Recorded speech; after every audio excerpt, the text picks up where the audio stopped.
Sejam todos bem-vindos para esta apresentação. Hoje iremos falar sobre o Museu Imperial, localizado na cidade de Petrópolis, Rio de Janeiro.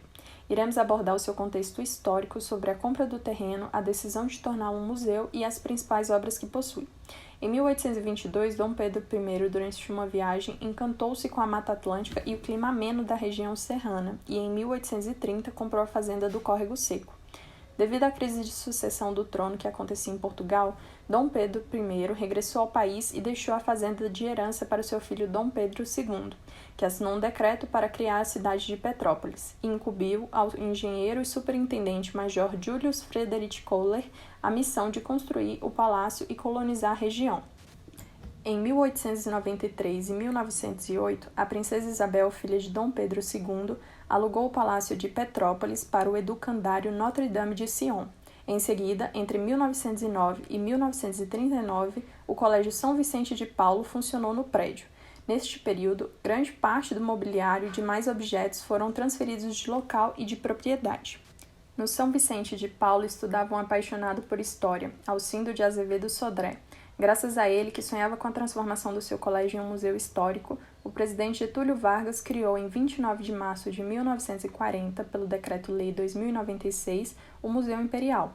A partir de então, uma equipe técnica liderada pelo próprio Sodré, que se tornaria o primeiro diretor do museu, tratou de estudar a história da edificação e localizar peças pertencentes à família imperial em diferentes palácios, para ilustrar o século XIX e o dia a dia de membros da dinastia dos Braganças.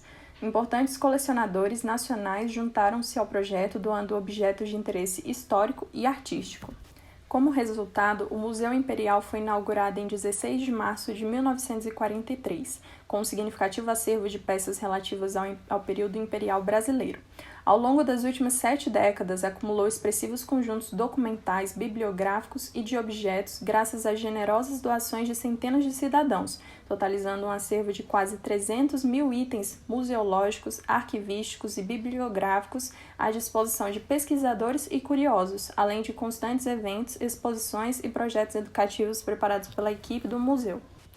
Grande parte da decoração interna ainda se preserva, como os pisos em pedras nobres, os estuques, candelabros e mobília, reconstruindo os ambientes. O acervo do museu é constituído por peças ligadas à monarquia brasileira, o que inclui mobiliário, documentos, obras de arte e objetos pessoais de integrantes da família imperial. Na coleção de pinturas destacam-se a Fala do Trono, de autoria de Pedro Américo, representando Dom Pedro II na abertura da Assembleia Geral, e o último retrato de Dom Pedro I, pintado por Simplício Rodrigues de Sá. Itens de grande importância, como as joias imperiais, também se encontram lá.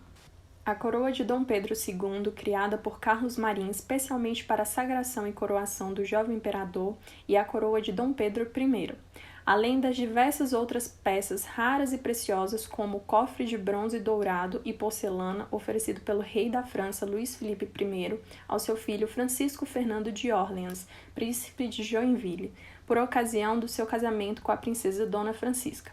O colar de ouro, esmeraldas e rubis com insígnias do império que pertenceu à imperatriz Dona Leopoldina e o colar de ametistas da Marquesa de Santo, presente de Dom Pedro I.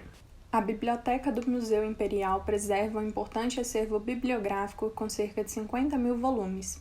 A seção de obras raras conta com itens preciosos como edições dos séculos XVI a XIX, periódicos, partituras, iluminuras, manuscritos, ex-libris, relatórios das províncias e dos ministérios e coleção de leis do Império, totalizando cerca de 8 mil volumes. Destas peças, diversas pertenceram à família imperial e trazem anotações manuscritas, encadernações luxuosas e ilustrações. A seção de livros de viajantes estrangeiros que passaram pelo Brasil nos séculos XVIII e XIX também é importante, documentando diversos aspectos da vida social e da paisagem natural brasileira de então, com obras de Debret Rugendas, Saint-Hilaire, Maria Granham, Henry Coster, Louis Agassiz, Charles Darwin, Spix e Martius. O museu possui uma coleção de mais de 250 mil documentos originais que datam do século XIII e vão até o século XX.